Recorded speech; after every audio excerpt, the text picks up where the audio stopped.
Hey guys, I'm doing this video here about the LG Tromm Washer and kind of some of the issues I've been having with it. It started having a loud, kind of like roaring noise, almost like a bad wheel bearing on a car. Started to get pretty loud. Kind of ignored it. Should have probably paid more attention to it. Knew eventually it was probably going to fail, and it did. It stopped working. The way you can kind of tell that you got a bearing issue, or maybe even an issue with the spider, which this piece right here is called, has a shaft on it. Basically, when it's sitting in your washer like this, you do have a barrel that kind of goes around it, encases it. But if you can lift this piece up and it jiggles around, then the bearings are probably bad. Or if it's clunking as it's going, making a loud clunking noise, then more than likely one of the arms on the spider had broken, and that's why it's bouncing around. One of the things that they don't give you much information on, one of the issues that I've seen that a lot of people have is this spider right here, is what they call it. You've got six, I think these are 10 millimeter bolts, and they have thread locker on them, and they go through this stainless steel tub, and they fasten into the agitator inside. You can see these plastic agitators, and there's three of those, one at each connection point. And this one's new, and I only have one side in here just to show you for an example. What most people have is these are so corroded that they can't get them out. And what happens is these bolts actually go into a nut that is in the plastic piece of this agitator. And what happens is the nut is held by the plastic, and so eventually what happens is it just starts rotating in that plastic socket, so it won't come out. And this happens to be the old one right here. And actually this side has been cleaned, believe it or not. And this is the side that hasn't been cleaned. And you can see all the corrosion from this. Is aluminum, you know, it's underwater a lot of times, and it's hooked to the stainless steel, so you get this corrosion, and there's a lot of gunk that's on it. And the reason I'm replacing it, it's not broken, but you can see some pieces of metal that is kind of missing on the aluminum, and the main reason is the metal shaft. This part right here is where the rubber seal goes, and it's, even if I were to clean it up, it wouldn't seal very well. And then the one bearing goes here, one bearing goes here.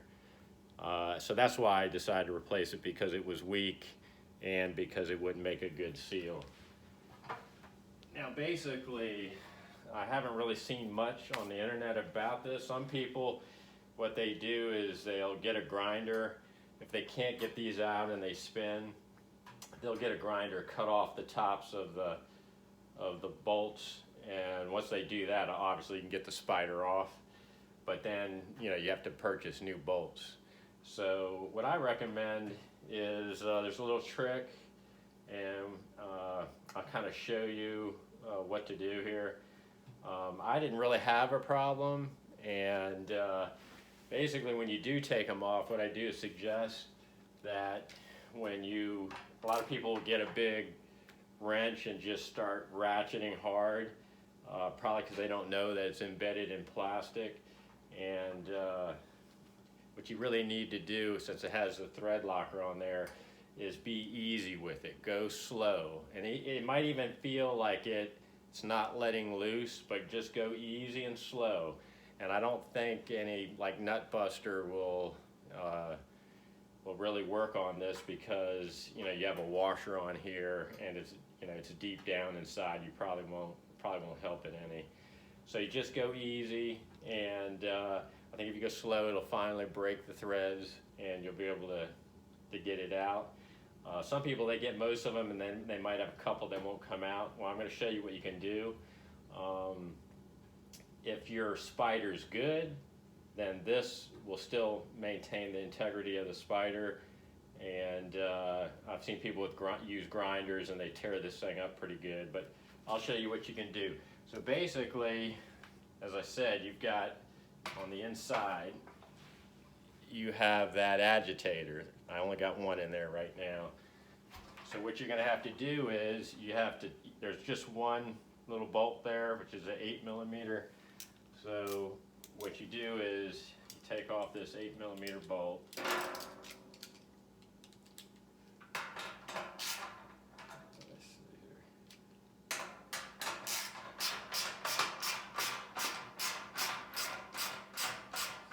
I don't have everything tightened down real tight because I'm just kind of showing you. I'm ready to put it all back together.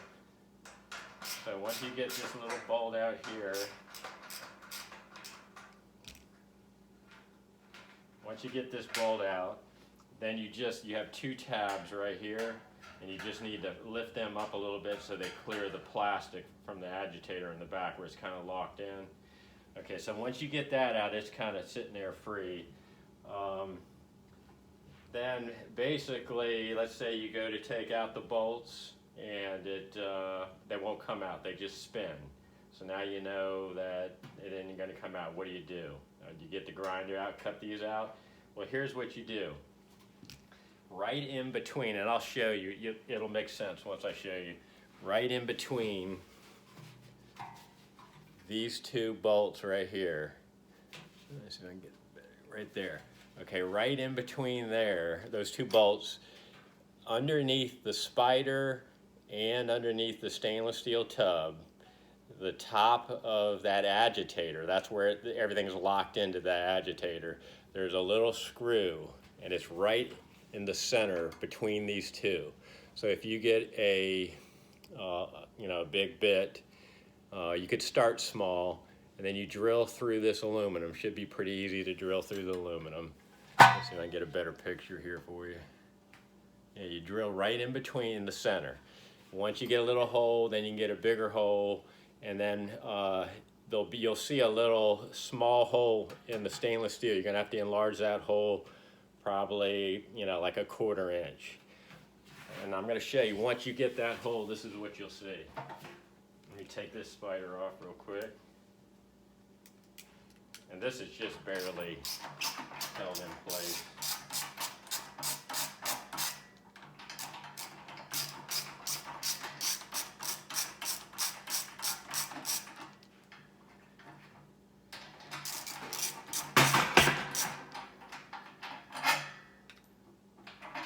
I just heard the agitator fall down there, but I'm going to remove this and I'm going to show you what's between the two holes.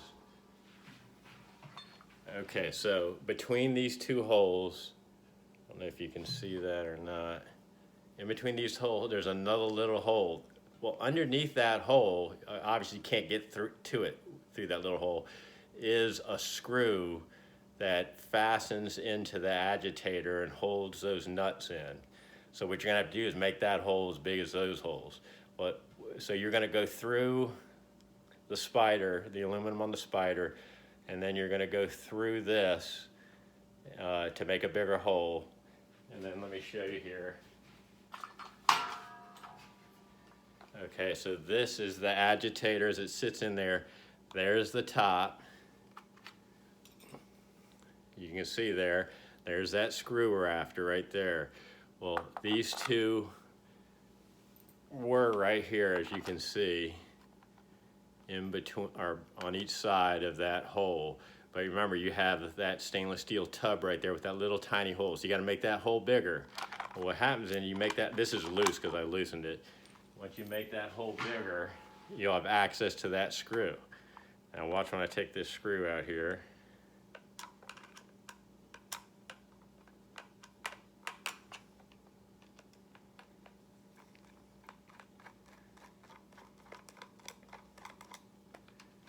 All right, see, once that hole is bigger, you can loosen this screw up right here and take that out.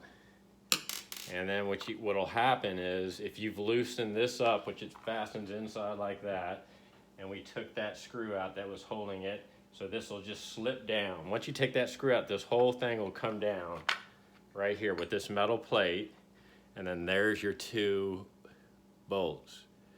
And if they were free spinning in there, they're just gonna fall out with the bolt. So you got the 2 nuts in there right there, see, in the plastic. And that's what spins right there. That spins and that spins. So, and here's this metal plate right here.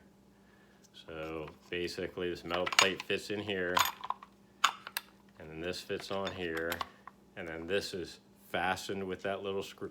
Oop. That's fastened with this little screw, and then this goes through the spider on both sides. And then, like I said, it's fastened with this. So once you remove this through that hole, then basically, and you pull this out, it's gonna come out and take the nuts with them. So it'll just drop down, and so the spider will come right out basically like this.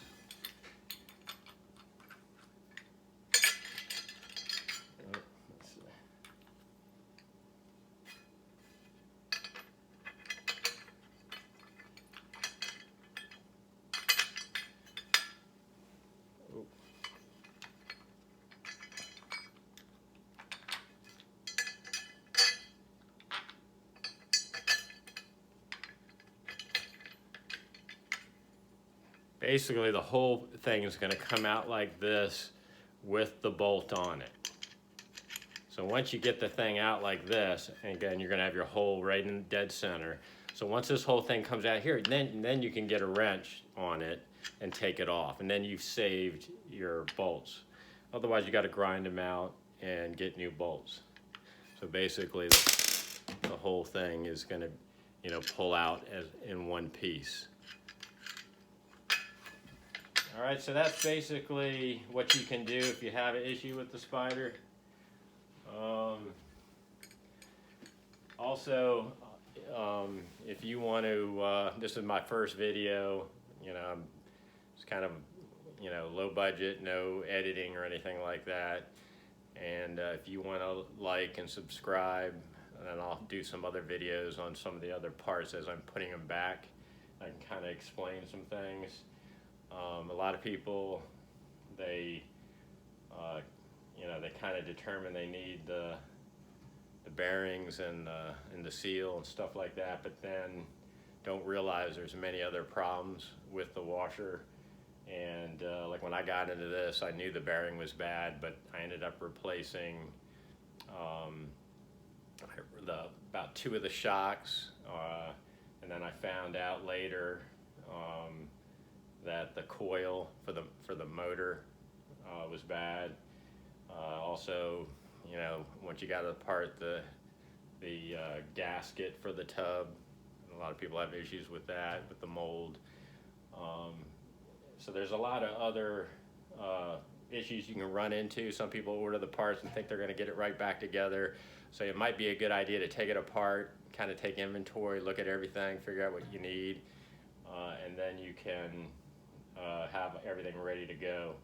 And you can, decide whether it's worth the money. The spider, this one right here, costs probably about $85, maybe even higher than $85. And I think the part number for this one, this is a LG Tromm. A lot of the models are the same. There is you might have the type that the spider that comes down and it fastens on the outside edge. I have no idea what's involved with that, but there are a lot of models that are comparable to my model. And this spider number, sometimes they're called spinners, depending on the website you're on. But this one, the number is 4434 ER0002D. And that's 4434 ER0002D. And you can look up, there's alternate part numbers that are compatible with that number.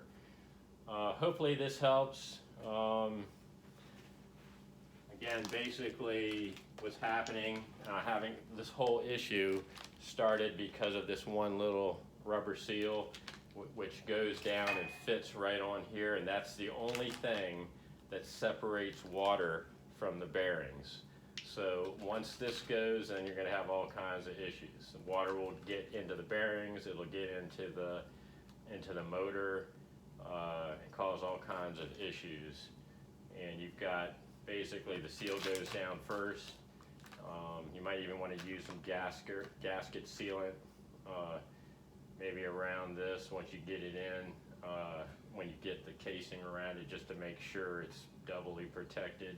Then you got your big bearing that goes down, then you have your small bearing. So you can see once water gets past this, gets into your bearing, destroys that, then it can get in, sling around in your motor, and you have all kinds of other issues. Hopefully this helps, and then I'll do another video that shows about how to put the main gasket in here, how to put it back with the tub assembly, talk to you a little bit about the motor, because I'm gonna have to do something with that, with the coils, and maybe show you some other shortcut tips that'll help you out. All right, thank you. Hope you enjoyed it.